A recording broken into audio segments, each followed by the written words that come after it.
Romelu Lukaku goes and it brings tears to his eyes. Chelsea have a massive reform to the point where Marina Garvskaya's out the door and Todd Boehly's in charge of transfers. Oh yeah, and Hakim Ziyech looks like he's off to Milan.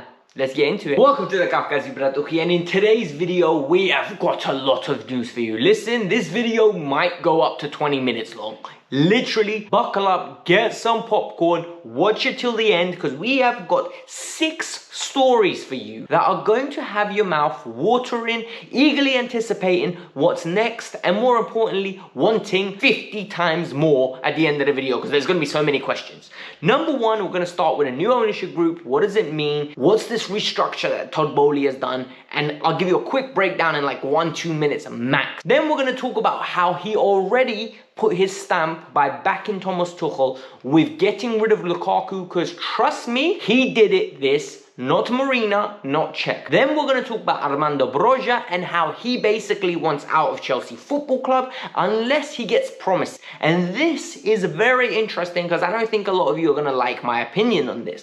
We're going to additionally talk about Hakim Ziyech's move to AC Milan and why I think it's almost finalized. And finally, Dembele and Raphinhia updates, because David Ornstein said Lukaku wants Raphinhia for right wing back. Oh my God. Let's get into it. But before we get into this, I do need massive favors from you lot. Without you, there's no driving this channel forward. So I need a big like from every single one of you watching if you're happy Romelu Lukaku's out of here because he disrespected the club in every which way. I need in the comments below if you were here when I told you lot this was gonna fail and in 12 months we're gonna be looking for a replacement. And go and support my Instagram. The comments down below with the link. I need to grow to at least 1k Instagram followers. It's absolutely embarrassing. 17,000 in YouTube followers and not even 1k. Come on guys, support the cause. So we are going to start with Marina Garvskaya. Marina Garvskaya has been removed from her post. Going forward, she will no longer be the CEO of Chelsea Football Club. That's essentially what she was. She was the chief executive at Chelsea Football Club. Look, a lot of people are hard on Marina and a lot of people criticize Marina for a lot of things that I don't believe she was in power for. In my opinion, it was not her job to scout the players. It was her job to negotiate the deals. And if you actually literally look at what we achieved in the 9 years that she was on the board, we won 2 Premier Leagues. In that time, only Manchester City have won 5. Everyone else has won less than us. We won 1 Champions League. In that time, Real Madrid have dominated European football and no one else has won more than us. So essentially what I'm saying is, how bad could we have been under Marina? Like, I think Marina isn't perfect and had her faults. For example, penny pinching was something she was absolutely an expert at, but she was amazing at selling players and more importantly, driving the club forward on a global standpoint. We were dominant, whether it was sponsorships, whether it was on the pitch. We gained the respect of the world. And I think it was needed after that second decade of the Roman era. Yet, people will still criticize her, and I think we should be grateful for her. But we're going to look forward and we're going to move on with positives. And one of the positives is that Todd Boehly has got rid of Bruce Buck and Marina Garvskaya and put himself at the chief operating officer of Chelsea. He is literally in charge. He's top dog. He's the chairman. He's the emperor. He's the chief. In this world, he is Michael Jackson for us. I'm telling you right now. So if you start looking at what his new responsibilities are, he will be negotiating the deals primarily with the advice of others such as Peter Cech. In the future, we will be going to go get a director of football. Michael Edwards was already approached and apparently he rejected it. This is reported by Court of Side. I wouldn't believe the source too greatly. But one of the reasons the Romelu Lukaku deal got done was not because of Marina Garvskaya. She won 25 million and that was a non-starter. Todd Boehly got involved and literally said, let's get this deal done, what needs to be happened, and we're gonna give you the breakdown of what happened on the Kavkas View. So make sure you stay tuned right now. But he pushed that line. And I think this is the important thing, people. Whilst he doesn't have experience in being in this position, he has experience of running a good team from a sporting standpoint. He knows to hire the right people around him, take their advice, and implement it with his say on the financial issues. And the reason is, it's his money. If there's a mistake, he'll blame himself. He won't be holding anyone else accountable. So this is very important for me. Romelu Lukaku has left Chelsea Football Club and Todd Boehly, like I said, played a massive deal. He played a massive role in this. He agreed the deal, and Romelu Lukaku has gone on a season-long loan with no obligation, which is a negative. But it also leaves one thing for certain. Romelu Lukaku apparently had tears in his eyes when the deal got confirmed because he felt relieved and he felt refreshed that he gets to go back home. And this is where this gets interesting. Rome took a 30 to 35% pay cut reported. Inter Milan are paying us £7 million, nearly 10 million euros, plus add-ons that could bring it up to 15 million euros, reported by Fabrizio Romano.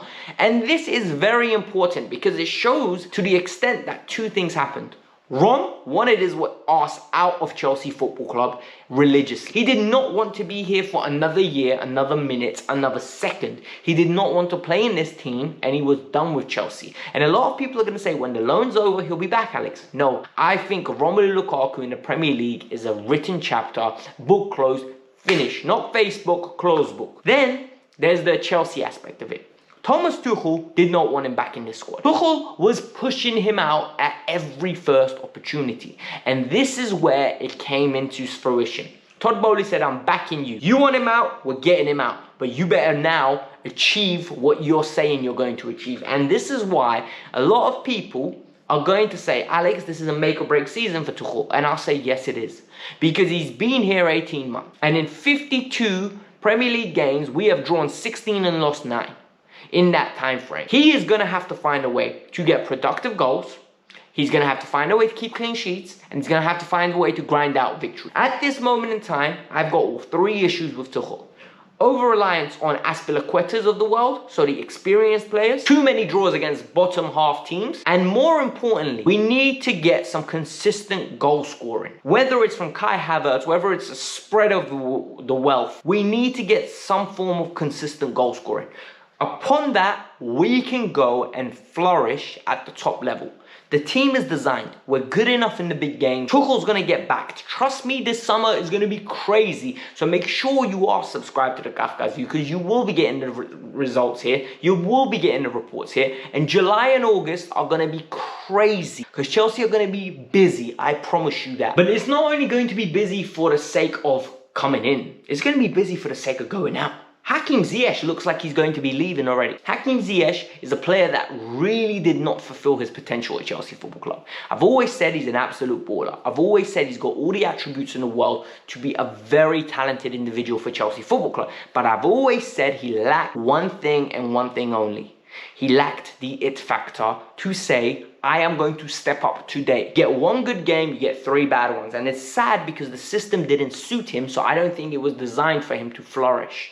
So now, AC Milan won him 5 million euros. On top of that, it's 20 million loan fee at the end of the loan fee as an obligation. And it looks like Chelsea are going to accept this fee.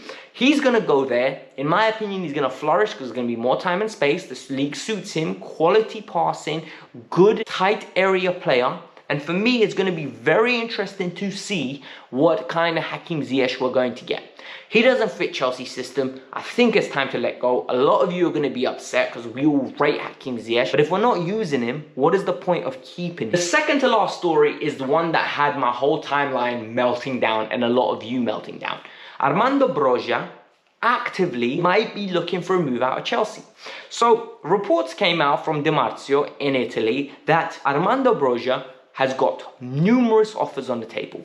West Ham, 25 to 30 million pounds. Napoli, 25 to 30 million pounds. Arsenal were actively looking for him at one point. And there are so many clubs queuing up just to take him off our hands.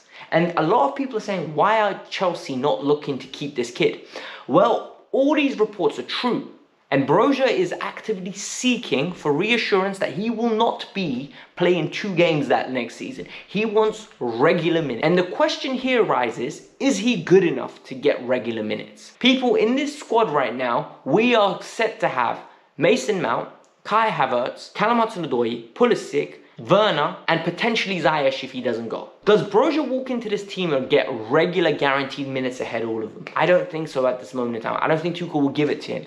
But Tuchel is refusing to sell him until he gets a good hard look at him in pre-season.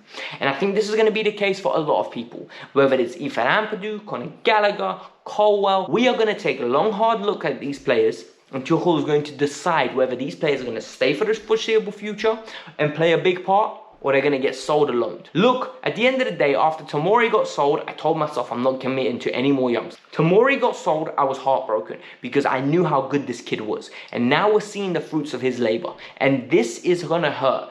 If Broja might be going, I'm telling you now, prepare yourself. Broja might be going because Broja wants regular first team football, and I don't think we are going to give him regular first team football. So if we don't give him regular first team football where he gets 30 starts, he wasn't even getting that at Southampton.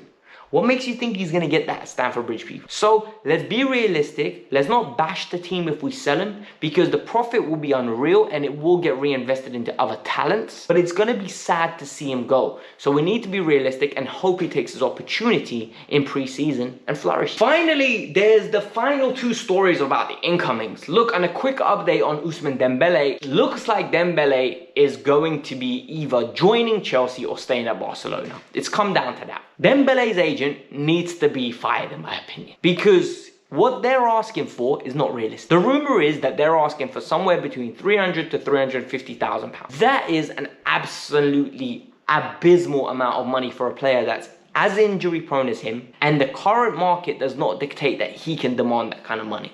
There are players like Erling Haaland, Kylian Mbappe, that can demand that kind of money because they stay fit and they play regular football, but he can't.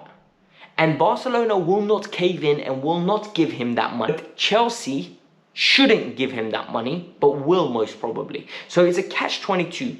But then David Ornstein came out with a very interesting article, and it made me really smile because Chelsea are actively looking for Raphinhia. So Raphinhia wants Barcelona.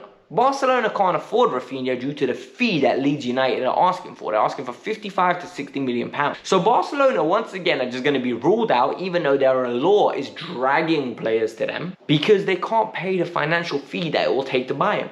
Arsenal Football Club have placed the bid. The bid has been rigorously rejected. The bid is not going to pass because it's not enough money. The player has a preference over Chelsea and Arsenal. He thinks he would rather play, his preference is to play for Chelsea than Arsenal. And the reason is, he thinks we're a better team and we have Champions League football, which is fact. It's absolute fact. We've been better than Arsenal for a long, long time now, and we will be stealing players ahead of them. The issue here lies with what David Ornstein said. He said Tuchel sees him as a wing-back potentially. That is criminal. Do not play Raphinhia as a wing-back. I am begging you, do not do that kind of stupidity. Go to a back four, use Reece at right back, and please give me a combination, if this happens, of either Reece, Kovacic, and Dembele, or Reece, Kovacic, and a Raphinhia. Please do not, and I mean under no circumstances, play one of them as a wing-back. It is stupid. It is ludicrous. It ruins players. It ruins their statistics because they're not as productive from there. They're too far away from the goal. But a lot of people are going to say, Alex, you're being overreactive. So I really hope these reports aren't true about the right wing-back plans, but I hope they are true about bringing the player to the club. But this was the Kavkas View. I hope you all enjoyed it. I know it's a longer video, but we took a day off. What can we say? Hit the like button, subscribe to the channel, and like I said, go down there, hit the link, follow me on Instagram. You can ask me any questions you want in the DMs. I reply most of the times. Peace out, I'm out.